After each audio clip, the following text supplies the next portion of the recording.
Meus irmãos, nós estamos vivendo dias difíceis, né? É sabido por todos que nós enfrentamos grandes lutas, grandes dificuldades. Nos parece que os salmos têm uma característica muito pessoal, muito própria de tratar este assunto como as ondas, né? E nos parece que estas ondas, nos nossos dias, já faz mais de um ano, elas vêm e vão, ficam mais altas, mais baixas, e nós passamos por esses vagalhões que o Senhor coloca sobre nós, né? A nossa mensagem tem a ver com isso, meus irmãos. Para a gente entender essas dificuldades que nós passamos, nós precisamos entender a palavra de Deus, né? Vamos entender então uma porção da palavra de Deus. Vamos ler o Salmo 88. Ele vai nos ajudar a entender um pouco mais as dificuldades e os sofrimentos que estamos passando. Salmo 88. O título da Sociedade Bíblica diz Lamentação de um Atribulado. É um título inserido pela sociedade para nos ajudar a entender o texto. O segundo tema é um texto que foi traduzido, não obstante não ser inspirado, é um texto traduzido da língua hebraica para a nossa Bíblia e era bem distinto do que é inspirado. Mas mesmo assim foi traduzido e colocado aqui. Era um título que acompanhava os salmos para também orientar os ouvintes, né, os leitores daqueles salmos. O segundo título diz assim, Cântico, tratando-se o Salmo 88 de um cântico. Salmo dos filhos de Corá, ao mestre de canto, para ser cantado com cítara. Salmo didático de Emã, Ezraíta. Diz assim, Ó Senhor, Deus da minha salvação, dia e noite clamo a ti, clamo diante de ti. Chegue à tua presença a minha oração, inclina os ouvidos ao meu clamor. Pois a minha alma está farta de males, e a minha vida jaz-se à beira da morte. Sou contado com os que baixam à cova, sou como um homem sem força, atirado entre os mortos, como os feridos de morte que jazem na sepultura, dos quais já não te lembras, são desamparados de tuas mãos. Puseste-me nas mais profundas covas, na mais profunda cova, nos lugares tenebrosos dos abismos. Sobre mim pesa a tua ira, tu me abates com todas as tuas ondas. Apartaste de mim os meus conhecidos e me fizeste objeto de abominação para com eles. Estou preso e não vejo como sair. Os meus olhos desfalecem de aflição, dia após dia.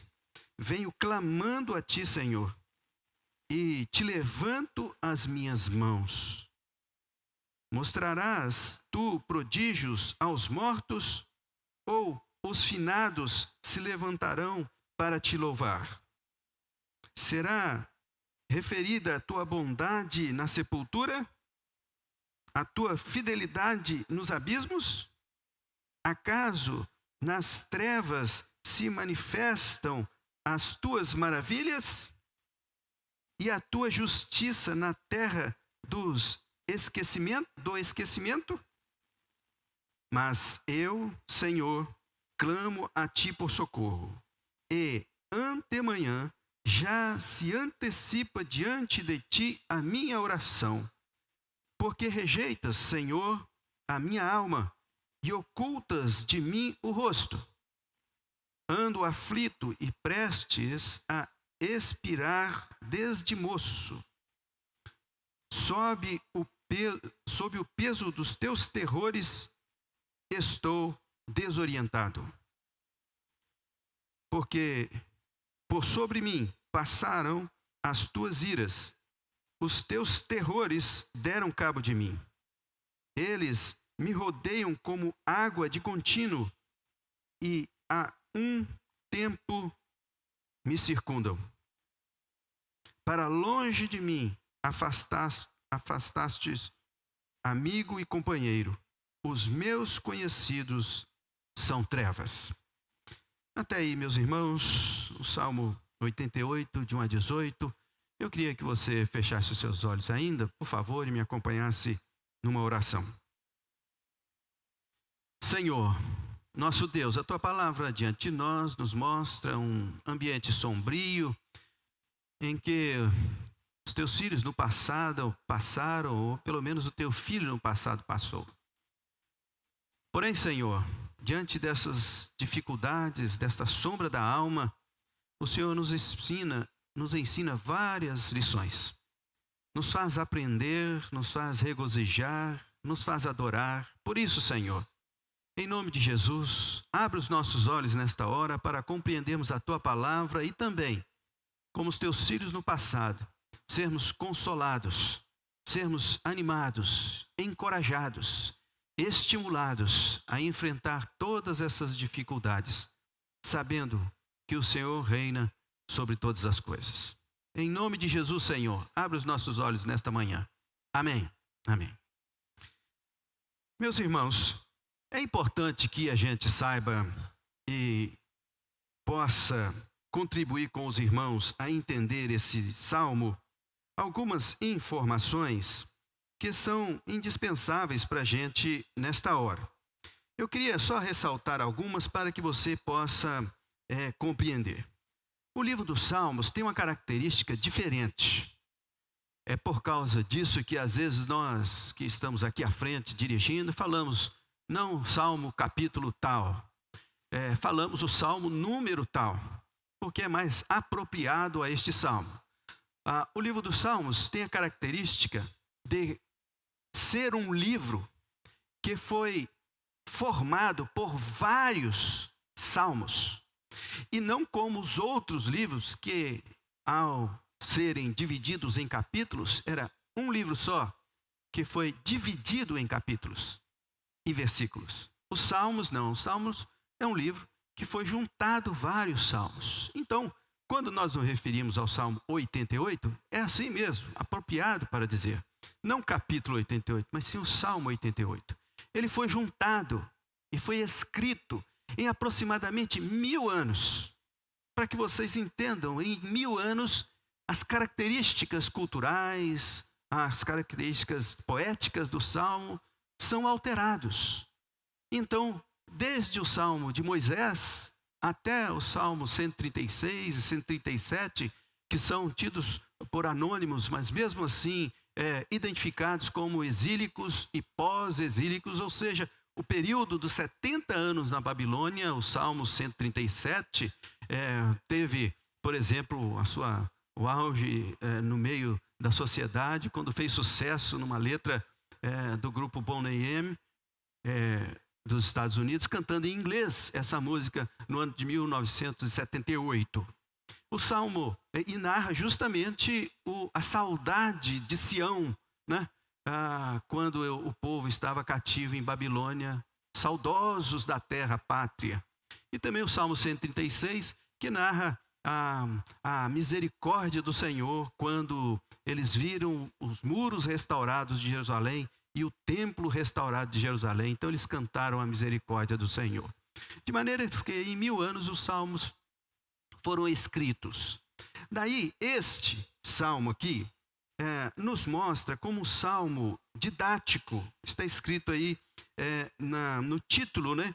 A última frase do título, Salmo didático de Emã. Os salmos tinham vários títulos, né? Alguns deles eu anotei para trazer para vocês. Salmo de degraus, salmos de lamento, salmos penitenciais, salmos litúrgicos, né? Vários títulos, vários conteúdos, né? Que tem estes salmos. Por causa disso, eles são tão variados assim. Às vezes é só uma oração. Às vezes é um grande lamento sem perspectiva de melhorias, como é esse salmo aqui. Talvez este seja, Ricardo, o salmo mais triste que nós podemos encontrar na Bíblia. Vocês sabem que uma técnica mais ou menos usada para a gente ver resumos dos salmos, você pega o primeiro ou os primeiros versículos e o último ou os últimos versículos, e você tem um resumo do que vai tratar esse salmo. Este começa um clamor e termina, Rafael, com trevas. Para que vocês tenham ideia, tal a tristeza que está aqui nesse salmo. Um grande lamento, uma sombra da alma que alguém está passando, foi narrado aqui nesse salmo. Ele tem característica de poesia, né? O salmo é uma poesia, começa o grupo dos poéticos, livros poéticos, começa em Jó e passa por salmos, termina em cantares ou cântico dos cânticos, porque se trata de poesia. As rimas nós não conseguimos por causa da tradução, mas a métrica está sempre presente aqui nos salmos, como a gente vê. Ele é um salmo didático, né, irmãos? Está escrito aí, é um salmo para que a gente possa aprender. Essa palavra que é usada aqui para traduzir didático é usada assim, para olhar com perspicácia, com atenção, olhar atentamente este salmo, para que a gente possa aprender com ele. Os Salmos, irmãos, 88, está aí o seu autor bem descrito, né? Emã. Emã, junto com seus irmãos, Calcol e Dardá, foram homens sábios, que foram superados apenas por Salomão, para que os irmãos tenham ideia. Abaixo de Salomão, Emã foi o mais sábio. E não por coincidência, falar de sofrimento é preciso ter alguém de conhecimento que tem capacidade para entender. Porque senão nós caímos no nosso refrão popular brasileiro, né? Reclamamos igual estuto na chuva. Ou seja, reclamamos porque somos sem conhecimento, não entendemos o sofrimento. E assim é preciso ser sábio para entender. E este Emã, junto com seus irmãos, Calcol e Dardá, foram sábios. Está lá no livro de Reis, capítulo 4, versículo 31. Estes eram netos de Samuel. Apesar do seu pai Joel ter se desviado do caminho, vocês lembram deste episódio e talvez seja um dos motivadores de Israel clamar e pedir um rei sobre si, foi justamente quando Samuel não conseguiu passar para os seus filhos o reino teocrático. Seus filhos desviaram do caminho do Senhor e o povo então, olhando para aquela situação, chegaram para Samuel, dando relatório de toda a sua vida, dizendo que ele foi fiel ao Senhor em todos os momentos. E o povo, depois desse discurso, clamou por um rei, porque viu que os seus filhos agiam injustamente. Apesar de Joel ser um dos filhos de Samuel, ter desviado, Emã, o seu filho, foi um homem crente, abençoado, fiel. Os seus filhos também foram, ou seja, os bisnetos de Samuel também honraram o Senhor e estiveram debaixo da sua bênção. Nós podemos ver isso lá no livro de Crônicas, primeiro livro das Crônicas, capítulo 25, onde a bênção do Senhor estava na vida de Emã e sua família. Ele teve 14 filhos abençoados. Ele teve 3 filhas que foram abençoados, estavam debaixo da bênção do Senhor. Não obstante, meus irmãos, olhar para a vida de Emã, o autor desse texto, nós pensamos assim: como pode um homem que foi por Davi nomeado levita, dirigente litúrgico, tocava alaúdes, símbolos na casa do Senhor, dirigia a liturgia, era um homem que era cuidado com recursos financeiros da parte do rei, como um homem que teve 14 filhos abençoados, 3 filhas abençoadas, vivendo uma vida que, aos nossos olhos, era tão boa, tão simples, pode escrever e relatar um sofrimento tão grande como este. Sabe, irmãos, dois pensamentos estão aqui, os estudiosos se dividem. O primeiro é que são aqueles mais antigos, os estudiosos mais tradicionais e antigos, dizem que Emã, sábio como era, e vendo as dificuldades que se colocava diante dele, das pessoas, de outros, ele então, para ajudar estas pessoas, ele pesquisou e escreveu algo sobre o sofrimento. E redigiu então o Salmo 88, pensando em ajudar outras pessoas. Estes comentaristas mais antigos não tinham a ciência de hoje, o conhecimento de hoje, não tinham os diagnósticos das enfermidades da alma que hoje nós temos. Pensavam assim que Emã era um homem que não enfrentava dificuldades, não tinha motivos para enfrentar dificuldades. Ele escreveu o sofrimento sobre o sofrimento para ajudar outras pessoas. Mas o segundo grupo são comentaristas e estudiosos mais novos, sabendo das dificuldades que vivemos hoje, dos diagnósticos de depressão, estresse, angústia, toque, esses diagnósticos que são mais modernos, cientes disto, eles levantam a possibilidade de que Emã, não obstante ser um homem tão abençoado, tão ativo na casa de Deus, tão ousado por Deus, até mesmo inspirado para escrever a palavra de Deus, tem filhos abençoados e filhas abençoadas, ele enfrentaria a depressão, o sofrimento, a angústia. E não só uma angústia de física, material, mas uma angústia de alma, espiritual. Sejam um grupo ou outro grupo, o que nos interessa é que o Salmo trata de um sofrimento descrito por um sábio. Se ele viveu ou não, não é importante para nós, mas que ele retrata com fidelidade, isso ele faz. Então, irmãos, vamos olhar o Salmo aqui para a gente entender um pouquinho mais a respeito disso. O Salmo diz assim, primeiro, retrata um sofrimento angustiante, um sofrimento terrível que alguém estava passando. O Salmo começa assim do versículo 3 a 6 e o versículo 16. Diz assim, pois a minha alma está farta de males, e a minha vida já se abeira da morte. Sou contado com os que baixam a cova, sou como um homem sem força, atirado entre os mortos, como os feridos de morte que jazem na sepultura, dos quais já não te lembras, são desamparados de tuas mãos. Veja o versículo 16 também, irmãos. Porque sobre mim passaram as tuas iras, os teus terrores deram cabo de mim.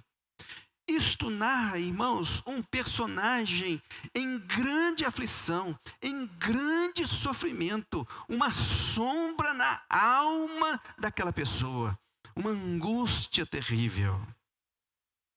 Talvez, irmãos, vocês podem entender que estão passando por angústias como esta. Talvez você que está recluso em sua casa aqui, nos assistindo e compartilhando conosco, pode se identificar com esses terrores narrados aqui nesse salmo. Um sofrimento terrível que o salmista prossegue dizendo ser o terror da sua vida. E veja bem, um terror que o acompanha por muito tempo. Veja aí o versículo 15, a parte A do versículo 15. Ando aflito e prestes a expirar desde moço. Nos parece que este sofrimento não é um sofrimento temporal, esporádico, mas é um sofrimento que alguém experimenta desde jovem. É verdade, irmãos, que na nossa vida uns passam sofrimentos diferentes dos outros, que nos parecem ser mais ou menos sofrimento. É verdade que nesses dias que estamos passando, alguns estão sofrendo mais e outros menos. Mas o que é importante para nós aqui, irmãos, é que seja um grande sofrimento, seja um sofrimento que parece ser pequeno, seja um sofrimento que parece ser curto ou longo, este sofrimento abate a alma. E talvez seja esse abatimento, esta sombra de alma que nós estejamos experimentando. Bom, diante desta apresentação do sofrimento que este salmista coloca, ele também acrescenta um sofrimento grande e que ele ficou só. Veja lá, versículo 8. Apartaste de mim os meus conhecidos. Os conhecidos dele tinham se apartado. Veja o versículo 18. Para longe de mim afastaste amigo e companheiro. Ele estava só. Você imagina, presbítero Wellington, um sofrimento aterrorizante e alguém neste estado sozinho. Então, o salmista quer nos mostrar que as dificuldades na vida, os sofrimentos na vida, podem ser terríveis. As pessoas podem enfrentar sofrimentos difíceis, terrores, dores, vagalhões que passam sobre os lombos daqueles que creem no Senhor. É que este sofrimento muitas vezes pode ser agravados com a solidão, com o afastamento, com o distanciamento social. Ou seja, irmãos, o sofrimento pode se apresentar diante de nós com muita dureza. Mas não somente isso, meus irmãos.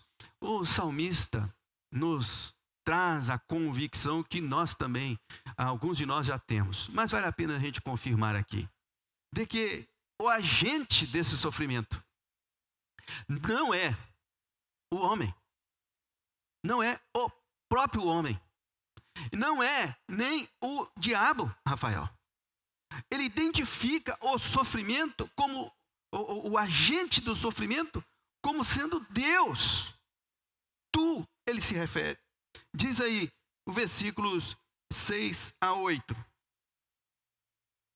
Puseste-me na mais profunda cova, nos lugares tenebrosos, nos abismos. Sobre mim pesa a tua ira. Tu me abates com todas as ondas, com todas as tuas ondas. Apartaste tu de mim os meus conhecidos e me fizeste objeto de abominação para com eles. Estou preso e não vejo como sair. Daí o salmista, então, identifica que o agente daquele sofrimento não é outra coisa ou outra pessoa, senão o próprio Deus. O próprio Deus é quem está movendo, é quem está organizando as situações de sofrimento da vida daquela pessoa, daquele que estava sofrendo, que estava passando pelo sono da alma. E o que é mais agravante para o salmista, e pode ser para nós também, ao entendermos o sofrimento, é o que está escrito no versículo 14, irmãos. Veja lá. Por que rejeitas, Senhor, a minha alma e ocultas de mim o rosto? Diante, então, de um grande sofrimento, um sofrimento terrível, longo, diante de um agente identificado como sendo Deus, o salmista recebe dos céus o silêncio de Deus. E vocês sabem, irmãos, a voz de Deus, a fala de Deus pode causar terror em nós. Mas o silêncio de Deus é mais terrível ao ser humano. O salmista então identifica que este sofrimento ele tem passado e que Deus tem silenciado diante do sofrimento. Deus simplesmente rejeita a sua alma, Deus simplesmente oculta o seu rosto daquele que está sofrendo. Pois bem, meus irmãos, diante disto, ainda o salmista identifica que Deus não só silencia, mas o deixa ignorante. O versículo 15, a parte B, ele diz assim, sob o peso dos teus terrores, estou desorientado. Não só Deus silencia, mas deixa-o sem saber o porquê, o quando, o onde, o como. Nenhuma resposta ele tem. E ele fica ignorante, sem saber o porquê, desorientado. Pois bem, meus irmãos, este é o quadro que o salmista então narra deste sofrimento que nós chamamos de sombra da alma. Esta que nós estamos passando aqui. Um quadro difícil, um sofrimento terrível, muito dolorido, cujo agente é o próprio Deus. E esse mesmo Deus silencia, e esse mesmo Deus o deixa desorientado. Pois bem, o Salmo é didático. Ou seja, é uma oportunidade que nós temos de aprender. E não só aprender, mas aprender com atenção, aprender com perspicácia. Lembra? Aprender com atenção e perspicácia é uma oportunidade que nós temos. A grande pergunta, então, para nós nesta manhã é: e aí? O que fazer? Como agir? E o salmista nos dá alguns sinais e alguns recados aqui que podemos tirar para nós o que fazer diante deste sofrimento. Ele começa dizendo aí no versículo 1, diz assim: ó Senhor Deus da minha salvação, de dia e noite clamo diante de ti. Ó Senhor, Deus da minha salvação. Não obstante, irmãos, este sofredor, este angustiado do Salmo, este que está aflito, passando pela sombra na sua alma, está sofrendo, uma coisa ele passa, ele transmite para os seus ouvintes. Eu estou sofrendo, sim, mas o meu Deus é o Deus da minha salvação. Ele pode me salvar. Ele tem condições de me salvar. Ele tem poder para salvar a minha alma deste sofrimento. A primeira convicção que o salmista passa diante do sofrimento é que ele não nega, ele não despreza a Deus como seu Salvador único. Só Deus é o Deus da salvação dele. Talvez, meus irmãos, Jó, que é a expressão do sofrimento, possa nos ajudar a entender o que o salmista quer dizer aqui. Jó, no capítulo 19, ele diz: eu sei que o meu Redentor vive. Esta palavra, falada por um sofredor como Jó, de alguém que enfrentou também uma sombra na sua alma, que nos parece ser longa também.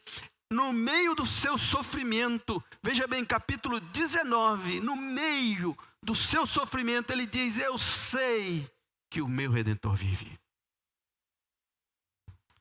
O apóstolo Paulo, ao escrever a sua carta, a sua segunda carta a Timóteo, ele escreve um texto muito importante para Timóteo. Ele diz assim: mas eu sei em quem tenho crido, e estou bem certo que é poderoso para guardar o meu depósito. Senão ele está se referindo a quê? Ao seu depósito, à sua salvação. O Deus que apresenta-nos o apóstolo Paulo é um Deus que pode salvar diante das aflições. A sombra da alma, para nos estimular a olhar para Deus como Salvador único da nossa vida. E persistir em reconhecer. Veja, o salmista reconhece aqui no versículo 1, reconhece também no versículo 18, esta condição do Deus Salvador da sua vida. O Deus que pode resolver o seu problema, o Deus que pode resolver os seus sofrimentos, o Deus que pode resolver o seu sofrimento da alma. Hoje, irmãos, nós podemos entender isso de maneira mais clara, porque o nosso Salvador Jesus já veio ao mundo. O prometido do salmista é a nossa realidade hoje. Há 1000 anos atrás, ele efetivou este plano para que no mundo, conforme a palavra dele, tendo aflição, nós podemos ter bom ânimo, porque ele experimentou. E ele venceu, ele passou. Portanto, é a primeira conclusão que nós poderíamos tirar aqui, irmãos.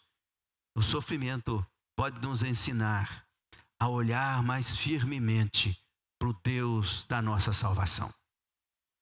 Mas, em segundo lugar, eu queria ressaltar aqui, meus irmãos, é que, diante do sofrimento, o salmista nos parece mostrar alguém que, mesmo com o sofrimento, ele se aproxima de Deus. Veja aí, versículo 1, né, nós já ressaltamos, vamos ver o versículo 9. Os meus olhos desfalecem de aflição dia após dia. Venho clamando a ti, Senhor. Veja bem, não é eu clamo a ti. Olha aí, presbítero Wellington. Venho clamando.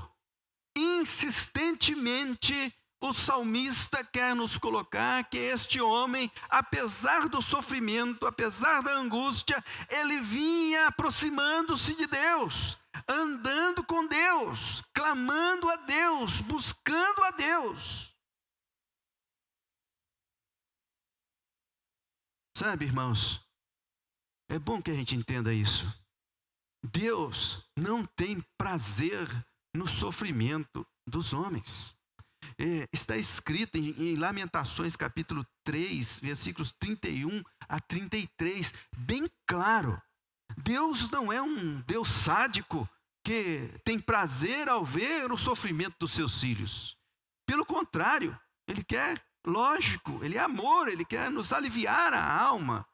Mas, como nós sabemos, irmãos, é indispensável para aquele dia em que havemos de nos encontrar com Ele, que estejamos inabaláveis, que a nossa fé esteja firmada com todos os testes, com todas as provas, com todas as tribulações, com todas as tentações passadas e superadas. Porque naquele dia em que as portas dos céus estiverem diante de nós precisaremos justamente de uma fé inabalável, que dê condições para o Senhor mostrar para nós a morada eterna. Portanto, o sofrimento, neste caso, nos aproxima de Deus. O sábio vai dizendo que ele clama dia e noite, ele está presente ali. Ele clama porque ele é o Deus Salvador. Ele é o único que pode socorrer, é o único que pode salvar. Não é assim que o Salmo 30 do salmista Davi nos reconhece? O choro pode durar a noite. Pode ser longo. Como nós estamos vendo, uma sombra da alma longa. O choro pode durar uma noite, mas a alegria vem pela manhã. Não só um longo sofrimento que Davi está falando, mas um certo alívio, uma certeza de alívio. O dia vai amanhecer, é certo. Assim também é o sofrimento. Nós podemos passar a noite toda à sombra da alma, mas o sol vai brilhar. O sol vai brilhar. E o salmista transmite essa crença e esse fervor de saber que Deus cuida e Ele vai buscar insistentemente este consolo para a sua alma. Assim, meus irmãos, eu gostaria de concluir aqui com vocês nesta manhã. Pode ser que você está aqui, está sofrendo muito com esse sofrimento que estamos passando da pandemia. Um sofrimento difícil, sofrimento duro, tem sido angustiante para muita gente. E você pode estar perguntando, tal qual o salmista, que dor que não passa, e o Senhor silencia, e eu aqui clamando, e eu não sei para onde eu vou, o que está acontecendo. Pode ser. Mas é indispensável que você saiba que Deus está no mesmo lugar quando Ele estava, onde Ele estava quando o chão se abriu e o povo morreu lá no deserto. Quando a arca foi construída e a humanidade morreu. Ele está no mesmo lugar. Quando os babilônicos invadiram Jerusalém e queimaram a sua casa erguida para a oração, Ele estava no mesmo lugar. Deus está no mesmo lugar quando os nossos antepassados enfrentaram a cólera. Deus está no mesmo lugar quando nossos antepassados enfrentaram a febre bubônica, quando nossos antepassados enfrentaram a peste negra. Deus está no mesmo lugar, olhando para os seus filhos. E nós devemos fazer a mesma coisa. Clamar ao Senhor e viver o Deus da nossa salvação, que está em Cristo Jesus. Amém, irmãos? Vamos orar? Vamos ficar de pé mais uma vez, meus irmãos, e vamos orar ao Senhor.